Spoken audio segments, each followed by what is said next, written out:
En esta ocasión haremos lectura de la Ley 1010 de 2006.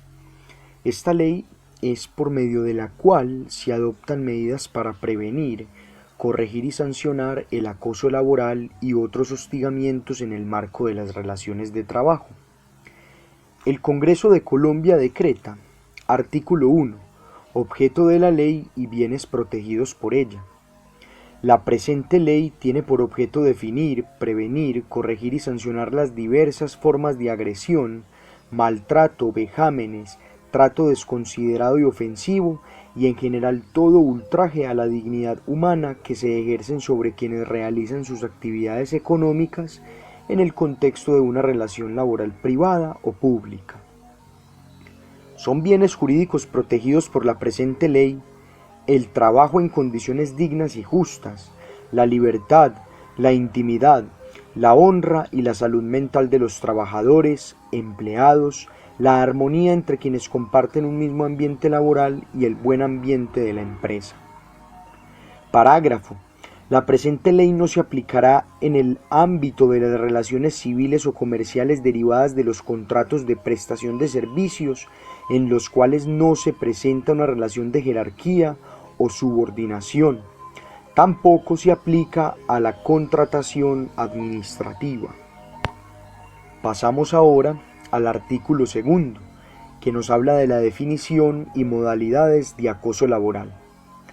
Para efectos de la presente ley, se entenderá por acoso laboral toda conducta persistente y demostrable, ejercida sobre un empleado, trabajador por parte de un empleador, un jefe o superior jerárquico inmediato o mediato, un compañero de trabajo o un subalterno, encaminada a infundir miedo, intimidación, terror y angustia, a causar perjuicio laboral, generar desmotivación en el trabajo o inducir la renuncia del mismo. En el contexto del inciso primero de este artículo, el acoso laboral puede darse, entre otras, bajo las siguientes modalidades generales. Primer modalidad: maltrato laboral. Todo acto de violencia contra la integridad física o moral, la libertad física o sexual y los bienes de quien se desempeñe como empleado o trabajador, toda expresión verbal injuriosa o ultrajante que lesione la integridad moral o los derechos de la intimidad y al buen nombre de quienes participen en una relación de trabajo de tipo laboral, o todo comportamiento tendiente a menoscabar la autoestima y la dignidad de quien participe en una relación de trabajo de tipo laboral. Entonces, todos estos aspectos constituyen la primera modalidad, que es el maltrato laboral. Segunda modalidad: persecución laboral.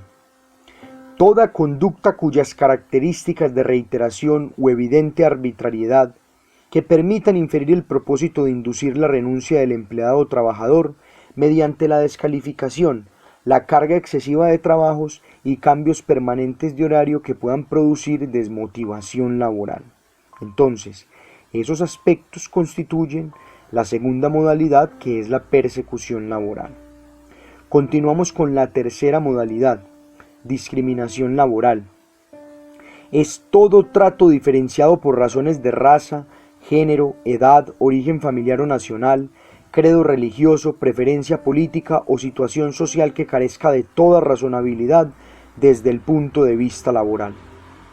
Continuamos entonces con la cuarta modalidad, el entorpecimiento laboral, que es toda acción tendiente a obstaculizar el cumplimiento de la labor o a hacerla más gravosa o retardarla con perjuicio para el trabajador o empleado. Constituyen estas acciones de entorpecimiento laboral, entre otras, las siguientes: la privación, ocultación o inutilización de los insumos, documentos o instrumentos para la labor, la destrucción o pérdida de información, el ocultamiento de correspondencia o mensajes electrónicos. Continuamos con la quinta modalidad, la inequidad laboral. Asignación de funciones a menosprecio del trabajador. Sexta modalidad, desprotección laboral.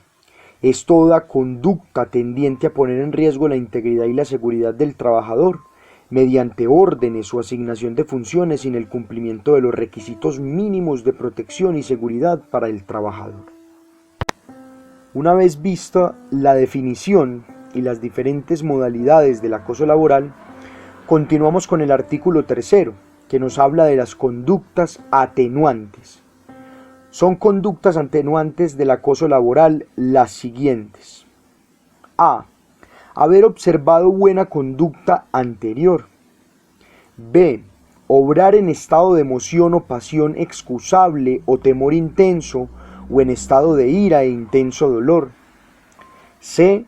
Procurar voluntariamente, después de realizada la conducta, disminuir o anular sus consecuencias. D. Reparar discrecionalmente el daño ocasionado, aunque no sea en forma total. E.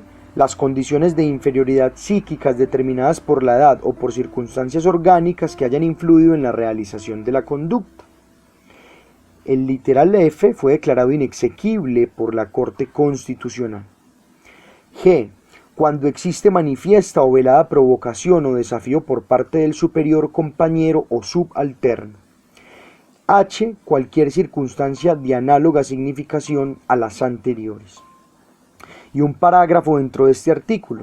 El estado de emoción o pasión excusable no se tendrá en cuenta en el caso de violencia contra la libertad sexual. Vistos entonces las diferentes circunstancias de atenuación, pasamos al artículo 4, que nos habla de las circunstancias agravantes. Son circunstancias agravantes las siguientes. A. Reiteración de la conducta. B. Cuando exista concurrencia de causales. C. Realizar la conducta por motivo abyecto, fútil o mediante precio, recompensa o promesa remuneratoria. D. Mediante ocultamiento o aprovechando las condiciones de tiempo, modo y lugar que dificulten la defensa del ofendido o la identificación del autor partícipe. E. Aumentar deliberada e inhumanamente el daño psíquico y biológico causado al sujeto pasivo. F. La posición predominante que el autor ocupe en la sociedad por su cargo, rango económico, ilustración, poder, oficio o dignidad. G. Ejecutar la conducta valiéndose de un tercero o de un inimputable. H. Cuando la conducta desplegada por el sujeto activo se causa un daño en la salud física o psíquica al sujeto pasivo. Pasamos ahora al artículo 5, que nos habla de la graduación. Lo dispuesto en los artículos anteriores se aplicará sin perjuicio de lo dispuesto en el Código Disciplinario Único para la graduación de las faltas. Artículo 6. Sujetos y ámbito de aplicación de la ley. Pueden ser sujetos activos o autores del acoso laboral los siguientes. Primero, la persona natural que se desempeñe como gerente, jefe, director, supervisor o cualquier otra posición de dirección y mando en una empresa u organización en la cual haya relaciones laborales regidas por el Código Sustantivo del Trabajo. Segundo, la persona natural que desempeñe como superior jerárquico o tenga la calidad de jefe de una dependencia estatal. Tercero, la persona natural que se desempeñe como trabajador o empleado. Son sujetos pasivos o víctimas del acoso laboral los siguientes: los trabajadores o empleados vinculados a una relación laboral de trabajo en el sector privado, los servidores públicos, tanto empleados o públicos o trabajadores oficiales y servidores con régimen especial que desempeñen en una dependencia pública, los jefes inmediatos cuando el acoso provenga de sus subalternos. Son sujetos partícipes del acoso laboral los siguientes: la persona natural que como empleador promueva, induzca o favorezca el acoso laboral, y la persona natural que omita cumplir los requerimientos o amonestaciones que se profieran por los inspectores de trabajo en los términos de la presente ley. Y encontramos un parágrafo dentro de este artículo 6. Las situaciones de acoso laboral que se corrigen y sancionan en la presente ley, no solo aquellas que ocurren en un ámbito de relaciones de dependencia o subordinación de carácter laboral. Entonces, esas situaciones de acoso laboral que se corrigen y sancionan en la presente ley son sólo aquellas que ocurren en un ámbito de relaciones de dependencia o subordinación de carácter laboral. Ya vimos que esas relaciones de carácter comercial, civil o administrativo no se tienen en cuenta en la presente ley. Y este artículo número 6 nos habló de los sujetos activos y los sujetos pasivos de las conductas que se realizan en el acoso laboral. Continuamos entonces con el artículo 7 que nos habla de las conductas que constituyen acoso laboral. Entonces, se presumirá que hay acoso laboral si se acredita la ocurrencia repetida y pública de cualquiera de las siguientes conductas. A. Los actos de agresión física independientemente de sus consecuencias. B. Las expresiones injuriosas o ultrajantes sobre la persona con utilización de palabras soeces o con alusión a la raza, el género, el origen familiar o nacional, la preferencia política o el estatus social. C. Los comentarios hostiles y humillantes de descalificación profesional expresados en presencia de los compañeros de trabajo. D. Las injustificadas amenazas de despido expresadas en presencia de los compañeros de trabajo. E. Las múltiples denuncias disciplinarias de cualquiera de los sujetos activos del acoso, cuya temeridad quede demostrada por el resultado de los respectivos procesos disciplinarios. F. La descalificación humillante y en presencia de los compañeros de trabajo de las propuestas u opiniones de trabajo. G. Las burlas sobre la apariencia física o la forma de vestir, formuladas en público. H. La alusión pública a hechos pertenecientes a la intimidad de la persona. I. La imposición de deberes ostensiblemente extraños a las obligaciones laborales, las exigencias abiertamente desproporcionadas sobre el cumplimiento de la labor encomendada y el brusco cambio del lugar de trabajo de la labor contratada sin ningún fundamento objetivo referente a la necesidad técnica de la empresa. J. La exigencia de laborar en horarios excesivos respecto a la jornada laboral contratada o legalmente establecida, los cambios sorpresivos del turno laboral y la exigencia permanente de labor en dominicales y días festivos sin ningún fundamento objetivo en las necesidades de la empresa o en forma discriminatoria respecto a los demás trabajadores o empleados. K. El trato notoriamente discriminatorio respecto a los demás empleados en cuanto al otorgamiento de derechos y prerrogativas laborales y la imposición de deberes laborales. L. La negativa a suministrar materiales e información absolutamente indispensables para el cumplimiento de la labor. M. La negativa claramente injustificada a otorgar permisos, licencias por enfermedad, licencias ordinarias y vacaciones, cuando se dan las condiciones legales, reglamentarias o convencionales para pedirlos. N. El envío de anónimos, llamadas telefónicas y mensajes virtuales con contenido injurioso, ofensivo o intimidatorio o el sometimiento a una situación de aislamiento social. En los demás casos no enumerados en este artículo, la autoridad competente valorará, según las circunstancias del caso y la gravedad de las conductas denunciadas, la ocurrencia del acoso laboral descrito en el artículo 2. Excepcionalmente, un solo acto hostil bastará para acreditar el acoso laboral. La autoridad competente apreciará tal circunstancia, según la gravedad de la conducta denunciada y su capacidad de ofrecer por sí sola la dignidad humana, de ofender por sí sola la dignidad humana, la vida e integridad física, la libertad sexual y demás derechos fundamentales. Cuando las conductas descritas en este artículo tengan ocurrencias en privado, deberán ser demostradas por los medios de prueba reconocidos en la Ley Procesal Civil, en el Código General del Proceso, para ser más exactos. Este artículo 7 entonces nos habla de las diferentes formas de acoso laboral que en esas relaciones laborales a diario se ven en Colombia. Ahora bien, ya miramos las conductas que constituyen acoso laboral. Pasemos al artículo 8, que nos cuenta las conductas que no constituyen acoso laboral.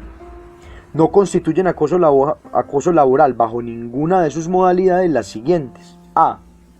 Las exigencias y órdenes necesarias para mantener la disciplina en los cuerpos que componen la fuerza pública, conforme al principio constitucional de obediencia debida. B. Los actos destinados a ejercer la potestad disciplinaria que legalmente corresponde a los superiores jerárquicos sobre sus subalternos. C.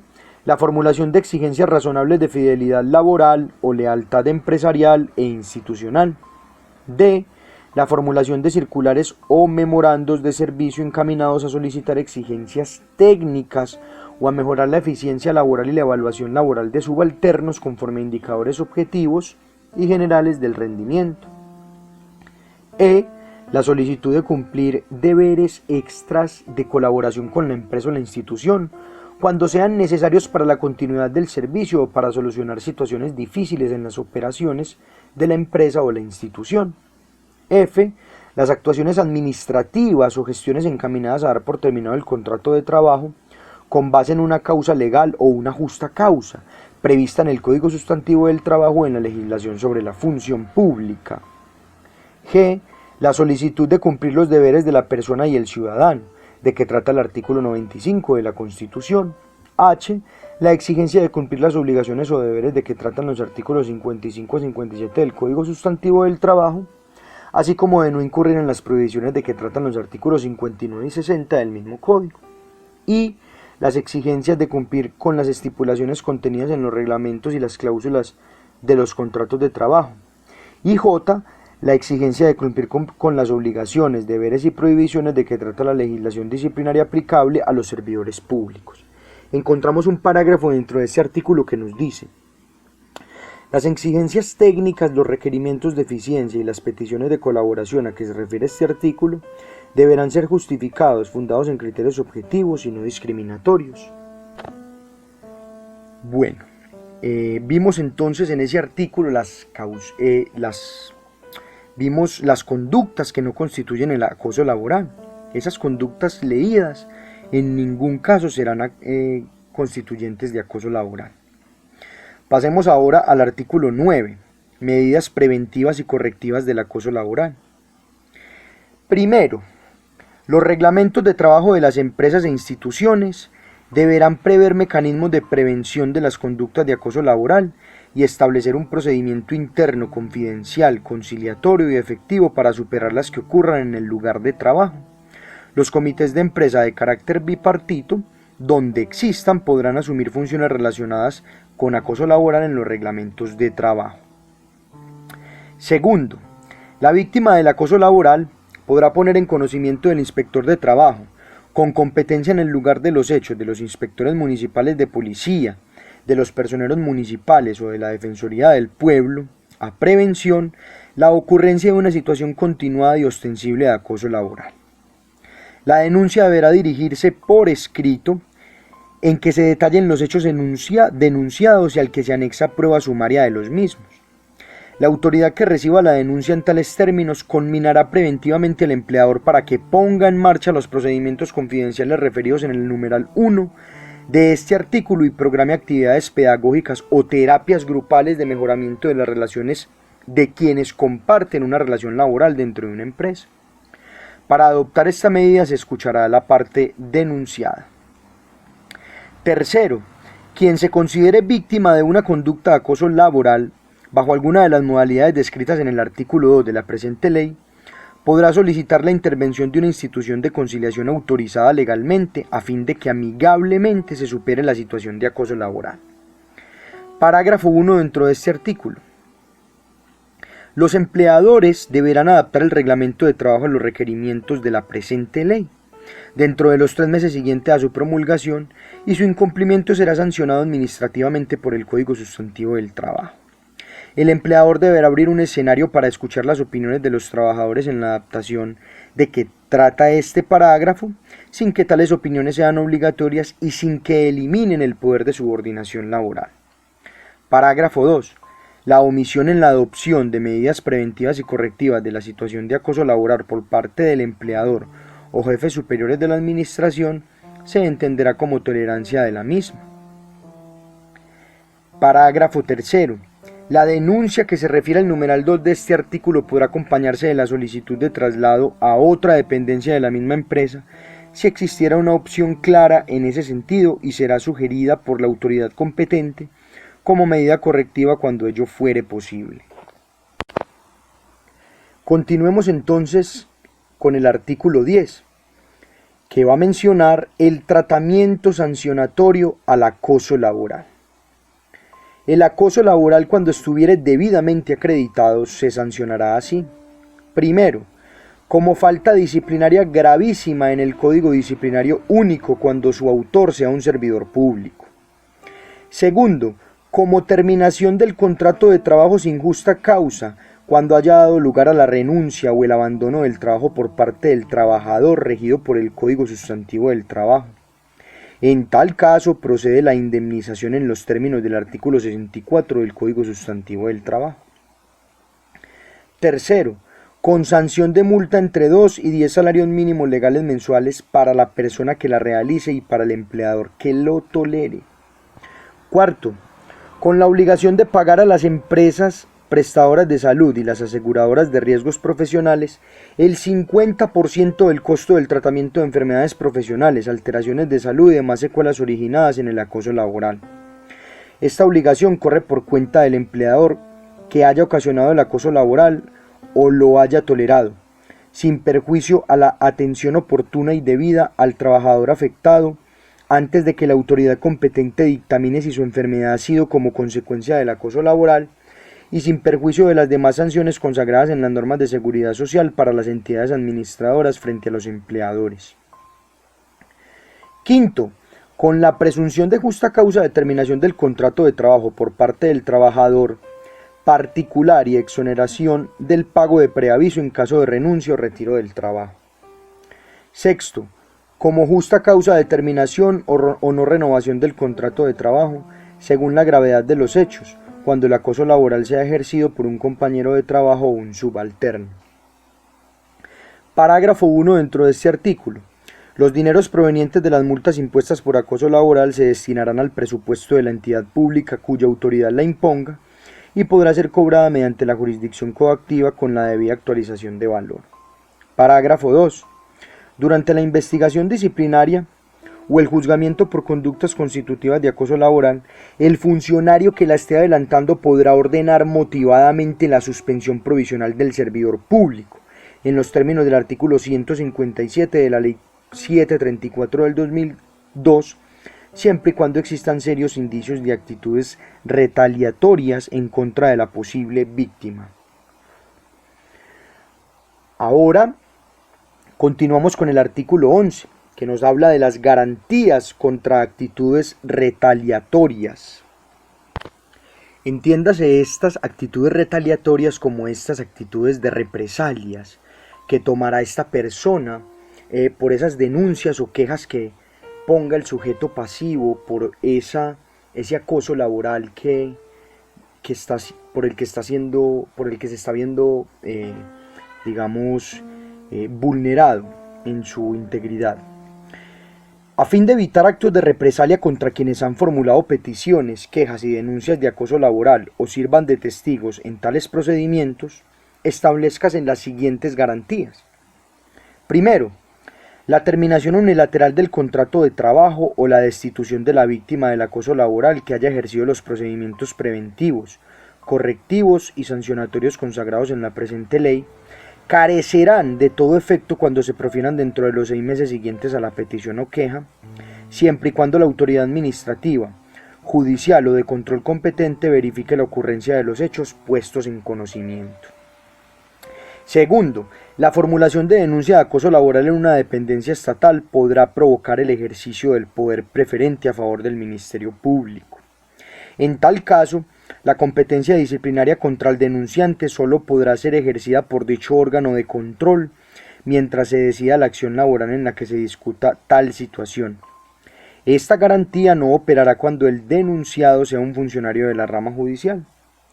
Tercero, las demás que le otorguen la Constitución, la ley, las convenciones colectivas de trabajo y los pactos colectivos. Estas anteriores garantías cobijarán también a quienes hayan servido como testigos en los procedimientos disciplinarios y administrativos de que trata la presente ley. Entonces son una especie de medidas de garantías que se le brindan a estas personas que fueron víctimas del acoso o a testigos que, hicieron parte de esos procedimientos para atestiguar de que en efecto hubo acoso laboral. Hay un parágrafo dentro de este artículo que dice: la garantía de que trata el numeral 1 no regirá para los despidos autorizados por el Ministerio de la Protección Social conforme a las leyes, para las sanciones disciplinarias que imponga el Ministerio Público o la Sala Disciplinaria de los Consejos Superiores o Seccionales de la Judicatura, ni para las sanciones disciplinarias que se dicten como consecuencia de procesos iniciados ante la denuncia o queja de acoso laboral. Continuamos entonces con el artículo 12, que habla de la competencia. Corresponde a los jueces de trabajo con jurisdicción en el lugar de los hechos adoptar las medidas sancionatorias que prevé el artículo 10 de la presente ley, cuando las víctimas del acoso sean trabajadores o empleados particulares. Cuando la víctima del acoso laboral sea un servidor público, la competencia para conocer de la falta disciplinaria corresponde al Ministerio Público o a las salas seccionales o a las salas jurisdiccional disciplinaria de los Consejos Superior y las seccionales de la Judicatura conforme a las competencias que señala la ley. Continuamos entonces con el artículo 13, que habla del procedimiento sancionatorio. Para la imposición de las sanciones de que trata la presente ley se seguirá el siguiente procedimiento. Cuando la competencia para la sanción correspondiere al Ministerio Público, se aplicará el procedimiento previsto en el Código Disciplinario Único. En cambio, cuando la sanción fuere de competencia de los jueces de trabajo, se citará audiencia, la cual tendrá lugar dentro de los 30 días siguientes a la presentación de la solicitud o queja. De la iniciación del procedimiento se notificará personalmente al acusado de acoso laboral y al empleador que lo haya tolerado, dentro de los 5 días siguientes al recibo de la solicitud o queja. Las pruebas se practicarán antes de la audiencia o dentro de ella. La decisión se proferirá al finalizar la audiencia, a la cual solo podrán asistir las partes y los testigos o peritos. Contra la sentencia que ponga fin a esta actuación procederá el recurso de apelación, que se decidirá en los 30 días siguientes a su interposición. En todo lo no previsto en este artículo se aplicará el Código Procesal del Trabajo. Este artículo entonces nos habló del procedimiento sancionatorio y de algunos términos del mismo procedimiento. Artículo 14. Pasemos al artículo 14, que habla de la temeridad de la queja de acoso laboral. Cuando a juicio del Ministerio Público o del juez laboral competente la queja de acoso laboral carezca de todo fundamento fáctico o razonable, se impondrá a quien la formuló una sanción de multa entre medio y 3 salarios mínimos legales mensuales. Igual sanción se impondrá a quien formule más de una denuncia o queja de acoso laboral con base en los mismos hechos. Los dineros recaudados por tales multas se destinarán a la entidad pública que pertenece a la autoridad que la impuso. Continuamos con el artículo 15, llamamiento en garantía. En los procesos relativos a nulidad y restablecimiento del derecho, en los cuales se discutan vicios de legalidad, de falsa motivación o desviación de poder, basados en hechos que pudieran ser constitutivos de acoso laboral, la parte demandada podrá, en el término de fijación en lista, llamar en garantía al autor de la conducta de acoso. Pasamos al artículo 16, suspensión de la evaluación y calificación del desempeño laboral. Previo dictamen de la entidad promotora de la salud, EPS, a la cual está afiliado el sujeto pasivo del acoso laboral, se suspenderá la evaluación del desempeño por el tiempo que determine el dictamen médico. Artículo 17. Los sujetos procesales. Podrán intervenir en la actuación disciplinaria que se adelante por acoso laboral el investigado y su defensor, el sujeto pasivo o su representante, el Ministerio Público cuando la actuación se adelante en el Consejo Superior o Seccional de la Judicatura o en el Congreso de la República contra los funcionarios a que se refiere el artículo 174 de la Constitución Nacional. Pasemos al artículo 18, que nos habla de la caducidad. Las acciones derivadas del acoso laboral, ojo, caducarán 6 meses después de la fecha en que hayan ocurrido las conductas a que hace referencia esta ley. Y artículo 19 y último, vigencia y derogatoria. La presente ley rige a partir de su promulgación y deroga o modifica todas las que le sean contrarias o incompatibles. Bueno, esta es la lectura de la Ley 1010 de 2006, que regula todo lo relacionado con el acoso laboral.